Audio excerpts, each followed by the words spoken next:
Hey peeps, viewers, and subscribers, I'm back again for another video. I figured I'd come on tonight and let you know where I'm at with the mining rig. I said I was going to build a storage array with my mining rig and USB charger and use wireless internet. Well, it didn't go as planned. So, if you do like these videos, hit like and subscribe and comment. Just click on the subscribe button at the bottom. Just click on subscribe now. And do tell your friends and subscribe today. Get them to subscribe today as well. My next goal is 200 subscribers. I would like to get 100,000 subscribers, but that's going to take a while. But keep up the work and keep up the support. I do thank you for all the support. Let's continue. Now, installed the wireless network card, that one without hitch. Basically, plugged it in. Everything is fine. Had to run some extra power to it. I didn't realize that it wanted an extra power source for the wireless card, so I had to hook that up directly to the board.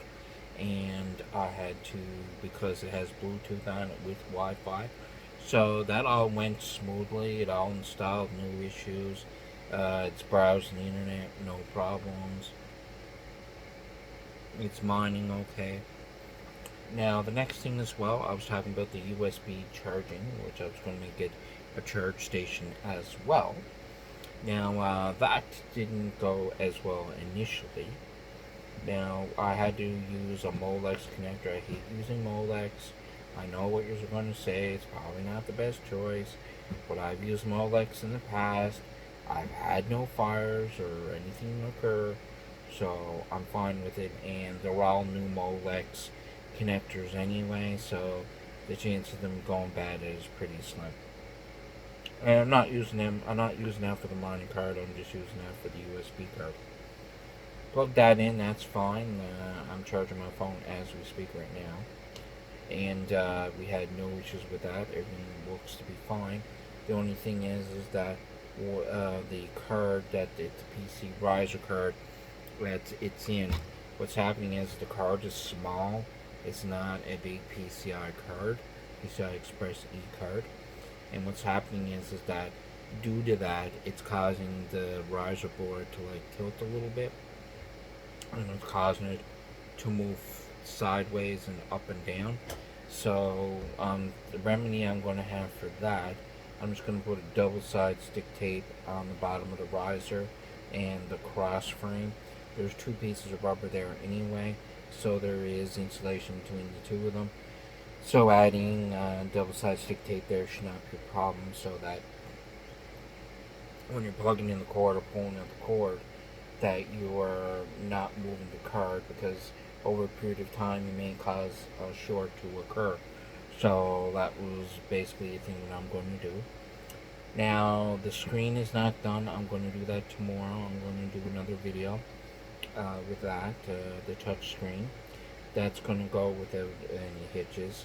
That works fine. I'm using it now. I can use Windows directly from the 7-inch LCD touchscreen. It's an IPS screen, so you can basically touch, scroll everything, and move. And it works pretty well. And you just gotta load up the keyboard, third-party keyboard. That's a virtual keyboard, and then you can type in and search and do things that if you need to do it. Now, that being said, now the other thing is that I did get the riser card. I mean the card for the NVMe. Now here's the card here on both sides. Now they indicated that this would support NVMe and NGFF. Now that is not the case. You only can use NVMe on this card, so it doesn't have the dual protocol on it. So that would have been fine, because I was planning on putting in NVMe drive, card in the system. But what happened is the manufacturer that I ordered the NVMe from sent me two NGFF drives. So that was after the fact. So I had all the components 100% compatible with no issues.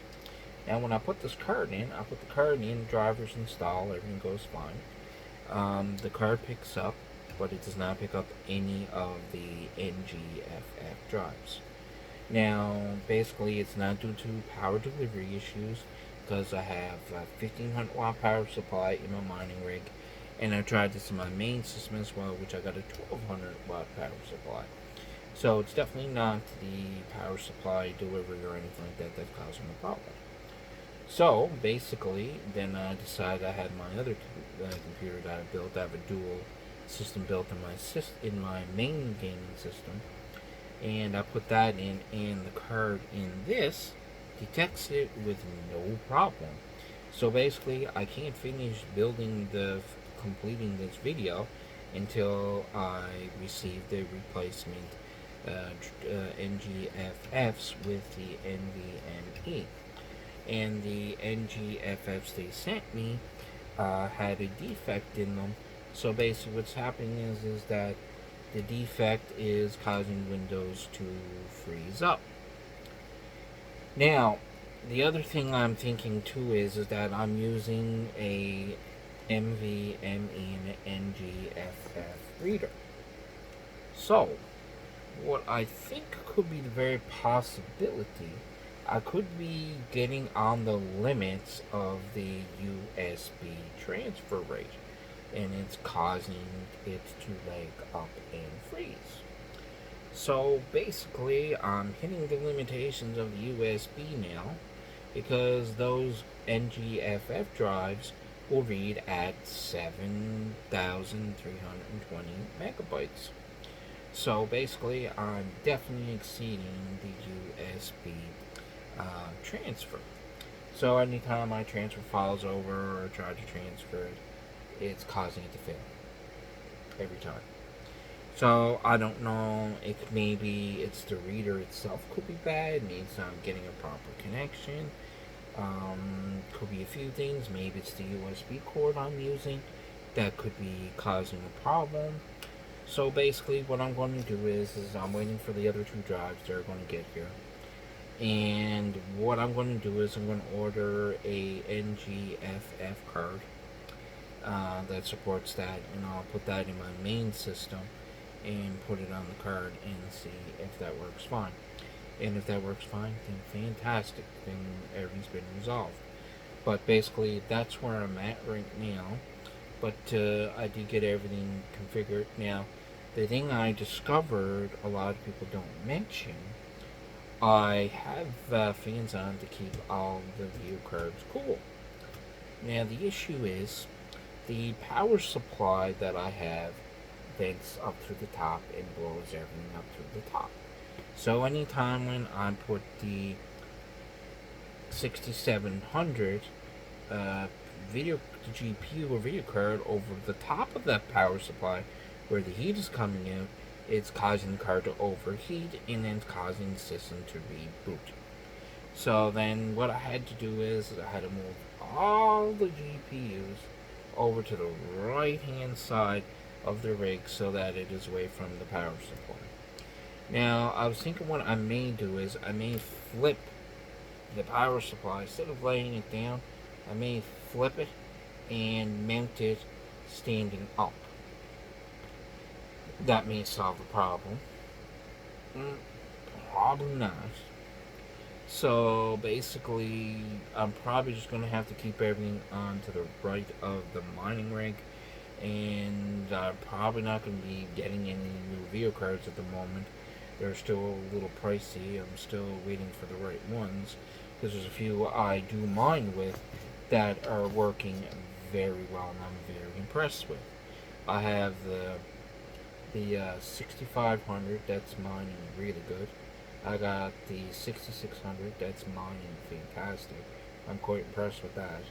I did not think I could get that much that much hash rate of those cards. But there is a big difference. Now, I've been mining a lot of different things right now. I've been getting up to a gigahash with my GPUs. So, which is a huge benefit. I am definitely mining a lot more, making more money. Now, the issue with that is you're making profit on day to day to day. Now, what will happen is that if I'm not mining a Bitcoin, what will happen is that I'm not getting a chance of hitting a Bitcoin and then getting like a one Bitcoin to make about $40,000. So basically, there's kind of a downfall, and then if you leave it the other way, you're just running it, you're making no money, and you're just waiting to get lucky to hit a Bitcoin. So what I do now is I just monitor the Bitcoin transfer rates, and then what I do is I just stop them and then load them, and then just load those ones for mining only. And I've been noticing getting a lot of hash rates of about 120 hash rate on some of the GPUs, 120 mega hashes of Bitcoin. So what I've been doing now is I got the cards that are mining the best are staying at the gigahash, and the other two that are not mining it as well as the other two, having them mining Bitcoin, and I'm mining by mega hash. So I'm mining for both type of coins. Now, what I would like to do maybe in the future, I'd like to add two NVIDIA cards in there with the AMD setup. So then I can mine some different type of coins with those cards as well. Now that will probably be a while. I got to kind of, I only got two of my cards paid off right now. So once I get them, once I get them paid off and caught up, then I'll invest in some more. But I only got two paid off. I got two more I gotta pay off. So it's going to take a little while for the investment to come back. So I'll give you a shot of the mining rig, so to see where I'm at and what is done, and so you can see. Now when I do get the other card, I will continue, or I get the NVMe's first, either or, whatever comes first. I will put in the mining rig. But for now, I'm going to put the screen in tomorrow, so like I said, now I'll turn it around and I'll show you the rig of where I'm at this point. So I had to take one of the fans off because I had to move all the GPUs over to the right of the mining rig. So there's the two fans. There's the 4 video cards. And there is the Wi-Fi card right there. Solid clean, working perfect. Transfer rate's really good. And there is the USB card charging my phone and my Xbox controller. And I moved some of the riser cable into different positions because my system was rebooting. I was trying to discover what it was. Seems like one of my ports seems to be causing some issues, so I just put it in the backboard. I'm not using all 12 PCIe expresses anyway, so it's not really a loss at this point.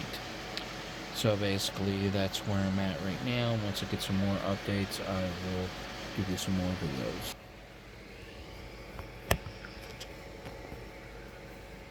So, sometimes you can plan for every type of issue, but sometimes you just get unlucky and all the planning that you set up just goes south.